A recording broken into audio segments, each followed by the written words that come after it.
Welcome to the deep dive.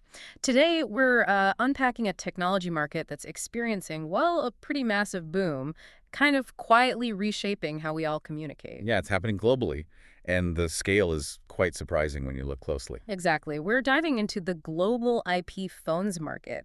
And for this deep dive, our source is a really comprehensive forecast report from Cognitive Market Research. It looks all the way out to 2033.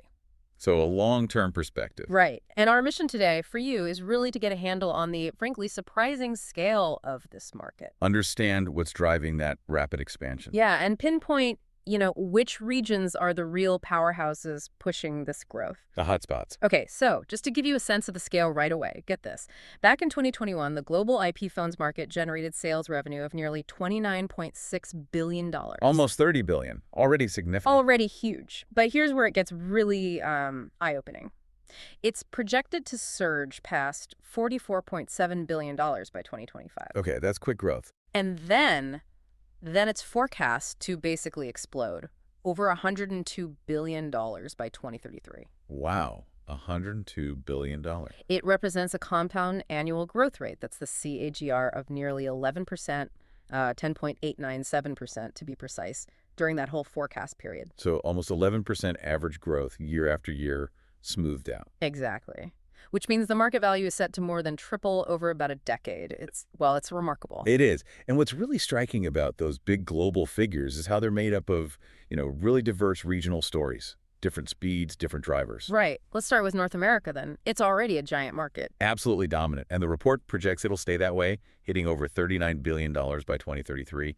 The growth rate there, the CAGR, is still really solid too, around 10.5%. Which is interesting, isn't it, for a market that's already so mature? It shows this isn't just about replacing old tech. No, it signals a real ongoing shift from those legacy systems towards more flexible IP-based solutions. Yeah. Businesses are actively choosing it. And within North America, okay, no surprise, the U.S. is the biggest piece of the pie. Sales expected to hit over $30 billion by 2033. The sheer volume is there. But what's kind of interesting is the nuance in the growth rates. While the U.S. dominates in size, Canada and Mexico are actually growing faster. Canada's CGR is pegged at over 11.6%. It's noticeably higher. And Mexico's not far behind, over 11%. So it really suggests this adoption is widespread, businesses big and small recognizing the benefit. Absolutely. Efficiency, richer features, it makes sense. Okay, let's shift focus. Europe, how's the picture there? Europe's also fascinating, seeing how these established economies are adapting. The forecast there is a CAGR of about 10.5%, similar to North America overall, reaching almost $28.3 billion by 2033. Okay. And you see the traditional big players, UK, Germany, Russia, they're showing steady growth, around 9.6 to 9.8% CAGR. Solid. But countries like France and Italy are actually showing a bit more momentum. Oh, Yeah. France with a CAGR over 11.2%, Italy nearly 11%. It reflects that continued push for digital transformation, leveraging IP phones for better collaboration, maybe cost savings too. what really jumps out in the Europe data, though, is this rest of Europe category. Yes. That's a key finding. This bucket, representing all those other countries, is projected to have the highest regional KGR globally, over yeah. 12.2%. Globally, yeah. That's significant. It really highlights that this IP phone transition isn't just a big economy thing. It's spreading, fundamentally across the entire continent. It really makes you wonder, what are the specific factors driving that acceleration in such a diverse group of countries? Right. It suggests that maybe smaller markets, emerging economies within Europe, are making a really decisive move now.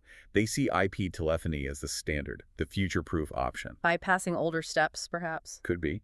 Or just recognizing the value proposition very clearly. Okay, now let's talk about Asia Pacific. This region really seems to embody explosive growth in the report. It certainly does. The highest overall regional CAGR, just like that rest of Europe slice, is over 12.2%, projected to reach more than $21 billion by 2033. Wow. And who's leading that charge? Well, China and Japan are huge contributors, naturally, Right. both showing impressive CAGRs themselves, over 11.7%. Big markets moving fast. India. India. This is where the report really flags something phenomenal. Yeah. India is projected to lead the entire world with an absolutely explosive CAGR of over 13%. 13%. That's huge. It's exceptionally high.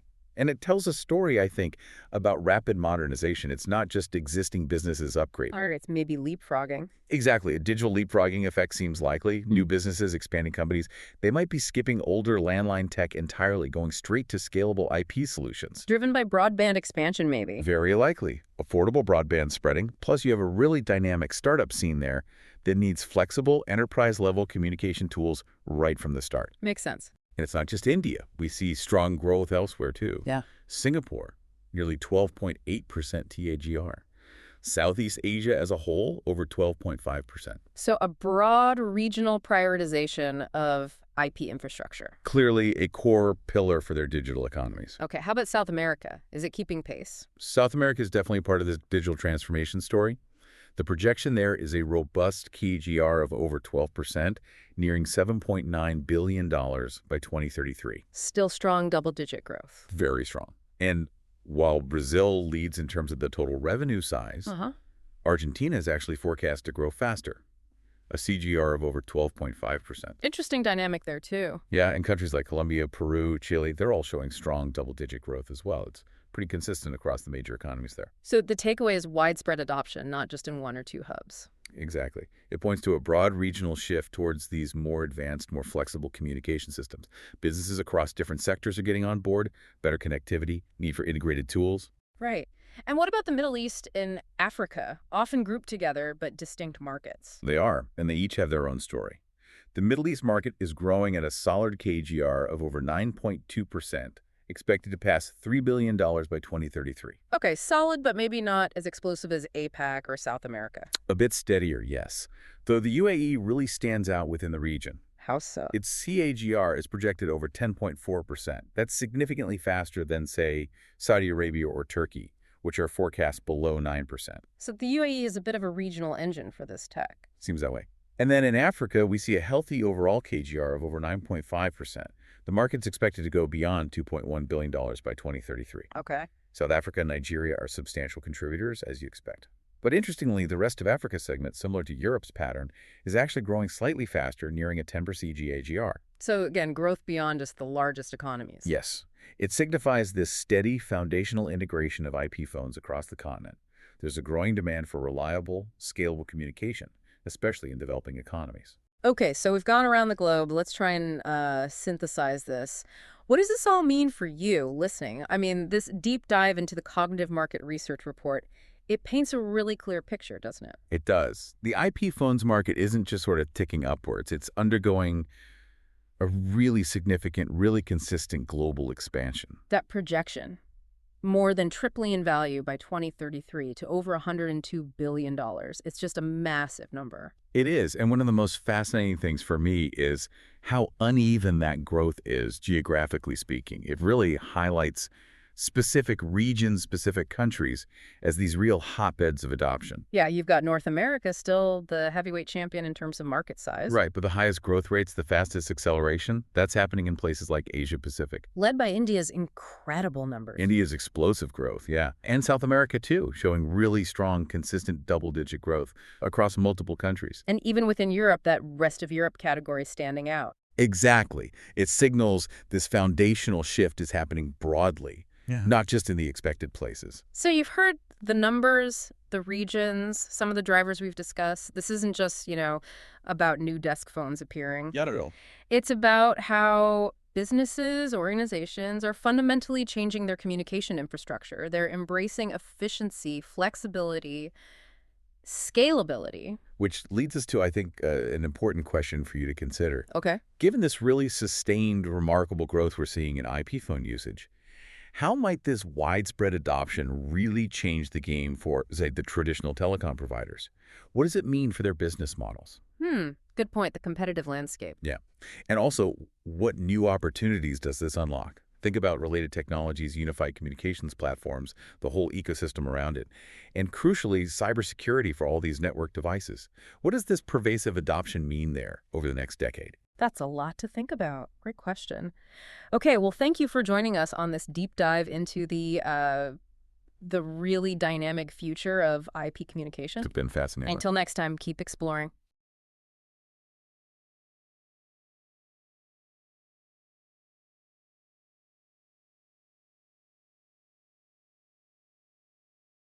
Welcome back to another deep dive. Today, we're zooming in on something you might see every day, but maybe don't think too much about IP phones. Yeah. Yeah, you might just see a desk phone. Think it's, well, just a phone. But we're going to explore how these devices are actually becoming like the central nervous system for connected organizations. It's all driven by these huge shifts in how we work now. That's exactly right. So our goal today, our mission, if you like, is to really pull out the key insights from our sources at Cognitive Market Research. They're global leaders in market intelligence. We want to help you understand the complex forces at play here. Technology, sure, but also geopolitics shaping this whole market. So if you're curious about where business communication is heading, Mm. or maybe just how, trade policy can hit the gadget on your desk, you are definitely in the right place. Okay, let's unpack this. Let's kick things off with what's really pushing IP phones forward. What's the main engine behind their growth? Well, at the heart of it, it's this massive global shift towards cloud-based communication platforms. You probably heard the term UKS, Unified Communications as a Service. UKS, right, like Teams, Zoom Phone, Ring Central, those kinds of platforms? Exactly. Think services just like those. IP phones are basically the essential hardware endpoints, the physical piece that makes this whole cloud transformation work. Businesses are actively moving away from those traditional PBX systems. Ah, the old closet full of wires. Precisely. Hmm. They're ditching that for these much more agile, scalable, cloud-connected systems. It's a fundamental shift. Okay, so it's not just getting a new phone, it's plugging into a completely different way of communicating. What else is driving this adoption? Are there other, maybe more direct benefits businesses are seeing? Oh, definitely. A really big factor is the lower total cost of ownership, TCO. VoIP systems, which is what IP phones run on, send calls over giga networks. And that means, significant savings, both on local calls and especially international ones. It just makes communication cheaper. All right, cost savings are always a huge plus for any business. What about the phones themselves? What can they actually do now beyond just making calls? Well, beyond the direct cost aspect, these systems are just simpler to manage and maintain for IT teams, which boosts the ROI even more. And yes, absolutely, there's this rising demand for better communication and collaboration features built right in. Today's IP phones aren't just phones anymore. They integrate with CRM software, they handle instant messaging, you can see present status, like if your colleague is busy or available, and many now have high-def video conferencing built right in.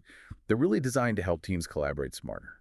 Okay, so there's a lot pushing them forward: efficiency, cost, features, but there's Yeah. always a countercurrent, right? What's holding the IP phone market back, or what are the main challenges? Yeah, that's a good point. One of the biggest headwinds is actually the rise of soft phones and mobile-first strategies. A lot of companies, especially newer ones, are just deploying software apps on laptops or smartphones. That reduces the need for a physical desk phone, sometimes entirely. It's kind of ironic, isn't it? The software potentially replacing the hardware it was initially designed to work with.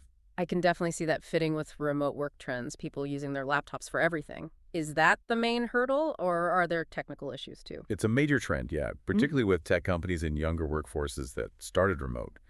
But another really critical limitation is the dependence on good network infrastructure. High-quality internet is non-negotiable. Without that solid connection, IP phone systems can really suffer. You get latency, that awkward delay. Yeah, talking over each other. Exactly. Or jitter where the audio cuts in and out. Mm-hmm. Or even packet loss where you just miss words. All of that obviously ruins call quality and makes users pretty unhappy. That reliance on the network immediately brings up another big question. What about security? Are these systems vulnerable? Absolutely. That's a key concern. IP systems are vulnerable. We're talking about risks like call interception, denial of service attacks that can just shut things down, and even toll fraud, where people hijack the system to make expensive calls. So organizations really need to invest in security measures, things like encryption, robust firewalls. And that, of course, adds cost and complexity to the whole setup. Okay, so there are definitely challenges. But despite those, it sounds like IP phones aren't standing still. They're evolving pretty quickly. What are some of the exciting trends shaping their future? Oh, for sure. A major development is this deeper integration of video and collaboration tools right into the phone itself. We're seeing high-end models now with, HD cameras, big touch screens. They're transforming from just a voice device into these powerful communication hubs right on your desk, supporting video calls, jumping into conferences, using collaboration tools, all without needing a separate device. Wow, so the desk phone itself becomes like a mini meeting room hub. That's quite a shift. What about the underlying tech? Are there standards emerging that make things easier? It's fascinating, isn't it? How they're adapting. And yes, another key trend is the industry really standardizing on SESI session initiation protocol. It's becoming the open standard for making different systems talk to each other. And that's a huge deal for businesses because it means seamless communication across different vendors' equipment. It gives buyers much more flexibility and cuts down on that feeling of being locked into one specific provider. That sounds like a real game changer for companies picking their technology. Freedom of choice is always good. And just on a practical level, what about the sound? Is it getting better? Definitely. The push towards HD voice quality is really strong. We're seeing wideband audio codecs like G9722 becoming pretty standard now. Yeah. These codecs capture a much wider range of sound frequencies. It's like the difference between old AM radio and, high fidelity audio. The sound is much clearer, more natural. It actually reduces fatigue on long calls. It's far better than old traditional phone lines. Okay, so we've seen the internal drivers tech, user needs, cloud shifts. But IP phones don't exist in a vacuum, right? They're caught up in bigger global forces. Let's zoom out a bit and talk macroeconomics. Our sources specifically mention the potential impact of tariffs, specifically the proposed 2025 Liberation Day tariffs from the previous administration. What could that mean for this market? Right, this is where things get really complex for the global supply chain. These proposed tariffs aren't small adjustments. They range from maybe 10% on allies up to, well, potentially 46% on products from Vietnam and 34% on Chinese imports initially, with potential for much more. Ouch. How does that specifically hit electronics and therefore IP phones? Well, electronics is one of the sectors expected to be hit hardest. Yeah. You've got steep duties potentially hitting semiconductors, lithium-ion batteries, finished consumer electronics, all core components of an IP phone. Chinese imports in particular could face extremely high tariffs, maybe up to 145% according to the source materials analysis of the proposals. This inevitably leads to higher costs for U.S. companies and is forcing many to look at sourcing alternatives, places like India, Mexico, Vietnam. But the catch is, even those regions often rely on subcomponents from China. So completely decoupling that supply chain is really difficult, if not impossible, in the short term. So, with all that uncertainty and potential cost pressure, how are companies actually reacting? What strategies are they using to navigate this? Well, according to cognitive market research, this kind of volatile trade environment is pushing businesses towards being much more data-driven and strategic. They're doing things like detailed supplier mapping, really understanding where every part comes from. They're optimizing their booms, their bills of materials, trying to engineer out costs or components hit by tariffs, and lots of scenario planning. What if this happens? As tariffs inflate costs, manufacturers are literally rethinking product designs, reshuffling where things get made, and investing more in digital tools to try and stay agile and competitive. We're already seeing big names, like Apple and Dell mentioned in the research, actively moving parts of their production out of China, partly because of these kinds of pressures. Okay, so let's try to wrap this up. We've covered a lot of ground. What are the main takeaways for you, the listener, trying to make sense of all this? I think the key thing is that the IP phone market is in this period of really powerful change. It's driven by that essential shift to cloud communications, by constant tech innovation, and by changing expectations around how we work, like remote work.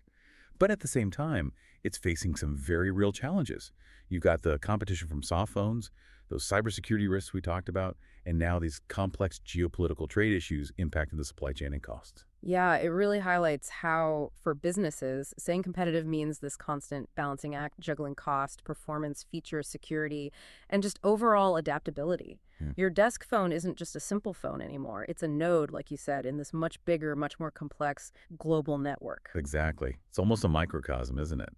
This seemingly simple piece of hardware reflecting major shifts in technology, economics, and even global politics. Well, we hope this deep dive into the IP phone market has given you some useful, perhaps even surprising insights and a bit of a shortcut to understanding these dynamics. As you think about it all, what connection between tech on your desk and these big global events stands out most to you from our discussion today?